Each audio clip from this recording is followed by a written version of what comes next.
একটা মসজিদ, সেই মসজিদের সঙ্গে ধর্মীয় আবেগ জড়িয়ে আছে। কোন ধর্মীয় আবেগ? ইসলাম, মুসলমানদের ধর্মীয় আবেগ। ভালো কথা। ইসলাম শব্দের মূল অর্থ কি জানেন? শান্তি। তা আমার বক্তব্য, বাবরি মসজিদ নির্মাণকে নিয়ে এত তর্ক বিতর্ক, শান্তি অশান্তির বাতাবরণ তৈরি হচ্ছে কেন? মুর্শিদাবাদের প্রত্যেকটা গ্রামে, মুসলমান গ্রামে একটা নয় কয়েকটা করে মসজিদ আছে। মুর্শিদাবাদের প্রত্যেকটা মুসলমান গ্রামে একটা জায়গায় একাধিক মসজিদ আছে, কিন্তু কোন মসজিদ নির্মাণকে কেন্দ্র করে এত বিতর্ক, এত অশান্তি, কি হয় কি হয়, এইরকম বাতাবরণ কি তৈরি হয়েছে কোনোদিন? তা আমার বক্তব্য হচ্ছে একটাই, যে যে ধর্মটা শান্তির কথা বলে, সেই ধর্মের উপাসনার ক্ষেত্র যেটাকে মসজিদ বলা হয়, সেই মসজিদ নির্মাণকে কেন্দ্র করে অযথা অশান্তি বিতর্ক তৈরি না হওয়াটাই শ্রেয়। তার কারণ এটা ইসলামের মূল ভাবনার পরিপন্থী বলে আমি মনে করি। অনেক মৌলানা মৌলবি আছেন, অনেক মুফতি সাহেবরা আছেন, তারা বলবেন এগুলো। আমার যেটা সাধারণ জ্ঞানে বলে, যে ভারতবর্ষের লক্ষ লক্ষ মসজিদ আছে। মুর্শিদাবাদের প্রত্যেকটা মুসলমান গ্রামে একের জায়গায় একাধিক মসজিদ আছে, একতলা জায়গায় কয়েক তলা করে মসজিদ আছে। জনসংখ্যার তুলনায় মুর্শিদাবাদ জেলায় মসজিদের কমই তো নেই, বরং বেশি আছে।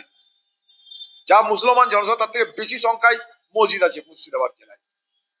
তো সেইখানে কোনো মসজিদ নির্মাণকে কেন্দ্র করে এত ঢোল বাজনা, এত এত সংবাদ মাধ্যম, এত চিৎকার চেঁচামেচি, কোর্ট কাচারি, কিছু তো করার দরকার পড়েনি কোনোদিন। আজ কেন পড়ছে? তাহলে বিতর্কটাকে কেন আমরা অ্যালাউ করছি?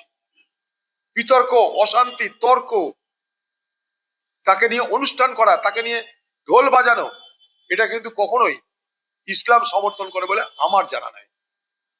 একটা মসজিদ বানাতেই পারে, কেউ কোনো মসজিদের নাম কি দিচ্ছে তাদের ইচ্ছা। মুসলমান সমাজ যদি মানে তো ব্যাস ঠিকই আছে। সমাজের বিষয় এটা, সমাজের বাইরের মানুষের বিষয় নয় এটা। যদি কোনো হিন্দুদের মন্দির হয়, সেটা হিন্দু সমাজ তার শেষ কথা বলে, সেখানে অন্য কেউ কিছু বলতে যায় না। তা বাবরি মসজিদ হোক বা এমনি মসজিদ হোক, যাই হোক, সে সমাজ সেটা নিয়ে মাথা ঘামাক। মুসলমান সমাজের একটা ব্যবস্থা আছে, সেখানে পীর ফকিরদের, মৌলানা মৌলবি মুফতিদের কোনো অভাব নেই, তারা ভাবুক এটা। অকারণে সংবাদ মাধ্যম, প্রতিদিন টিভি, এই তাই ওই, মানে আমার অবাক লাগছে একটা মসজিদে কেন্দ্র করে এত তর্ক বিতর্ক হওয়ার জন্য।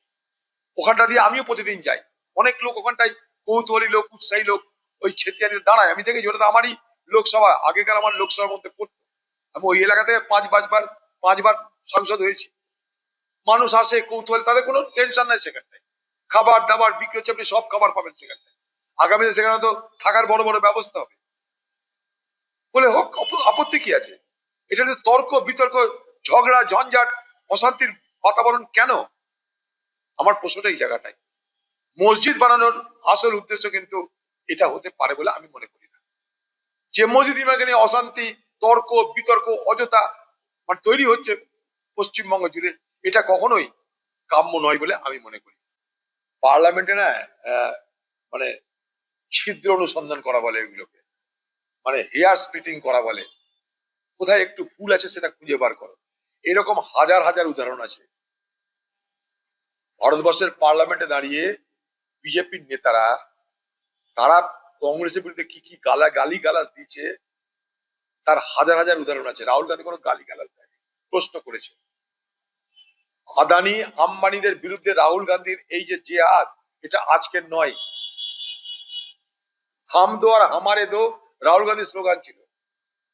অর্থাৎ মোদি, অমিত শাহ, অনিল আম্বানি, আদানি আম্বানি, হাম দো হামারে দো, কংগ্রেসের খোলা স্লোগান এটা।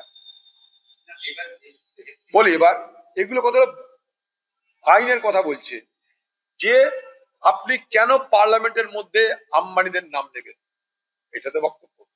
আপনি কেন পার্লামেন্টের মধ্যে আদানিদের নাম নেবেন, কারণ তার এখানটায় নাই, এই বক্তব্য। তার নাই তো কি হয়েছে, নাম কি নেওয়া যায় না? যাদের বিরুদ্ধে তারা কোনো আপত্তি করছে না। পার্লামেন্টের মধ্যে আমাদের অধিকার আছে। ভারত সরকারের তরফ থেকে বিজেপি পার্টির মন্ত্রীরা হঠাৎ এত আদানি আম্বানিদের দালালি করতে রাহুল গান্ধীর বিরুদ্ধে স্বাধিকার ভঙ্গের প্রস্তাব আনছে কেন, প্রিভিলেজ প্রস্তাব আনছে কেন? রাহুল গান্ধী অন্যায়টা কি বলেছে? দেশকে বিক্রি করা হচ্ছে। বলবে অধিকার আছে আমাদের বলার, ভারতবর্ষের মানুষের স্বার্থ থাকার অধিকার আমাদের আছে, তার জন্য আমরা বিরোধী দলে বসে আছি, তার জন্য রাহুল গান্ধী বিরোধী দলের নেতা। রাহুল গান্ধীকে বলতে দেবো না, রাহুল গান্ধীর হয়ে বলতে গেলে পার্লামেন্ট থেকে তাড়িয়ে দেব। আর রাহুল গান্ধী ওই মানুষের কথা বলতে গেলে, সরকারের যখন সমালোচনা করতে গিয়ে সরকারের সমালোচনাকে সহ্য করতে না পেরে সে যখন বদলার রাজনীতি করছে পার্লামেন্টের মধ্যে, তখন তার বিরুদ্ধে একটা স্বাধিকার ভঙ্গের প্রিভিলেজ মোশন এনে তার গলাকে বন্ধ করা, তার আওয়াজকে বন্ধ করা, তার অধিকারকে স্তব্ধ করে দেওয়ার পুরো প্রচেষ্টা আমরা মানব না। কি হবে? প্রিভিলেজ মোশনে যা খুশি করে নে। আমার বিরুদ্ধে প্রিভিলেজ মোশন এসছে, কি করবে? প্রিভিলেজ মোশন এনে মানুষের দ্বারা নির্বাচিত যে জনপ্রতিনিধি, সে ভারতবর্ষের এলওপি, বিরোধী দলের নেতা। বিরোধী দলের নেতাকে বলা হয় শ্যাডো প্রাইম মিনিস্টার ব্রিটেনের পার্লামেন্টের পদ্ধতি অনুযায়ী। রাহুল গান্ধীর জবাব দিতে পারছে না।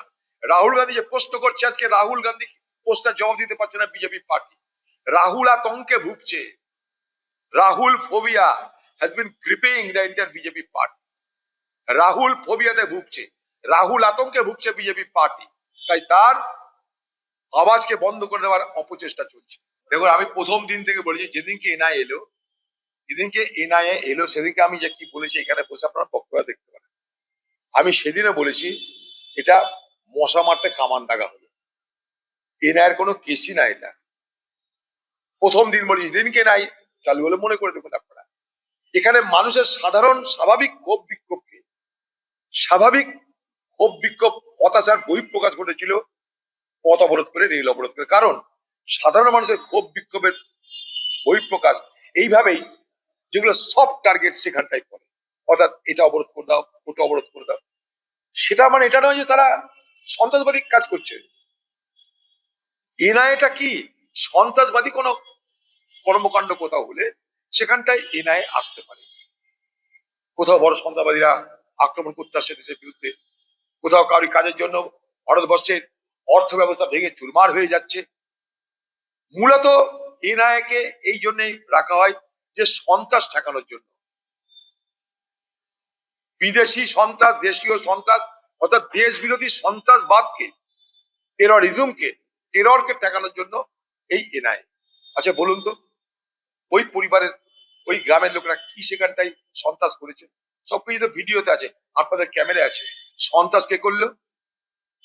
যারা সন্ত্রাস করলো তারা স্থানীয় দুর্বৃত্ত। কি সন্ত্রাস করলো? দুজন সাংবাদিক, একজন মহিলা, আরেকজন ক্যান্সার আক্রান্ত দুই সাংবাদিকের উপর হামলা করলো। কার সামনে? পুলিশের সামনে। পশ্চিমবঙ্গের মুখ্যমন্ত্রী কি বলছে? জুম্মাবার, আজকে ঝামেলা করে লাভ নাই, যা চলছে চলুন। এই বন্ধকে তো মদত দিয়েছে পশ্চিমবঙ্গের মুখ্যমন্ত্রী। এই বন্ধ বা অবরোধকে সাহায্য করেছে পশ্চিমবঙ্গের পুলিশ প্রশাসন। তারা একবারও আন্দোলনকারীদের সঙ্গে আলোচনা করে বন্ধ সরাতে বলেনি, অবরোধ সরাতে বলেনি।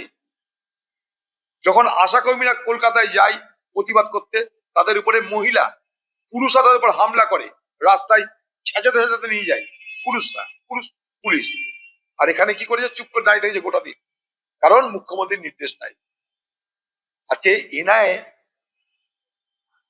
কিসের জন্য? তাহলে এনআইএ যদি প্রকৃত অর্থে সন্ত্রাসের তদন্ত করে, তাহলে পশ্চিমবঙ্গের পুলিশ বাহিনীর বিরুদ্ধে আগে সন্ত্রাসের তদন্ত করতে হবে।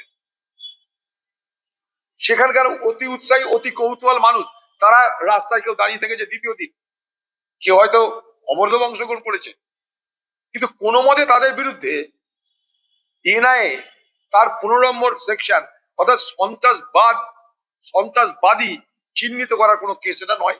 আমি বলছি এই এনআইএ হাইকোর্ট বা সুপ্রিম কোর্টে ছাড় খাবেই খাবে।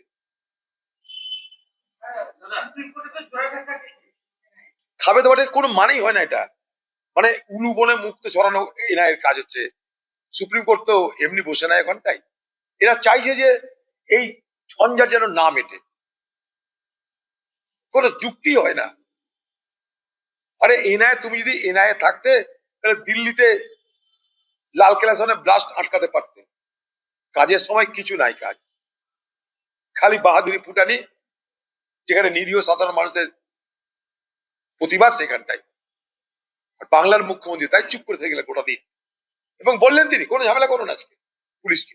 তাতে 6 ঘন্টা 7 ঘন্টা ধরে রেল NH-30 পর অবরোধ থাকতে পারে, যার কারণে গোটা পশ্চিমবঙ্গের লক্ষ লক্ষ মানুষ বিপদগ্রস্ত হলো, হয়রান হলো, বিপর্যস্ত হলো? পারে এটা? পশ্চিমবঙ্গ প্রশাসন সক্রিয় হলো। ওখানে কটা লোক খুন হয়েছে বলুন? আমি তো ওখানে গেছিলাম সেদিন, আমি নিজে সেদিন ওখানে গেছিলাম, আমি জানি। ওই স্পটে আমি গেছিলাম, সেই পরিবারের সঙ্গে দেখা করেছিলাম, মৃতদেহকে দেখেছিলাম, সবকিছু করেছিলাম আমি। কটা মানুষ খুন হয়েছে সেদিন? কটা বোম পেটেছে? কটা পুলিশ খুন হয়েছে বলুন?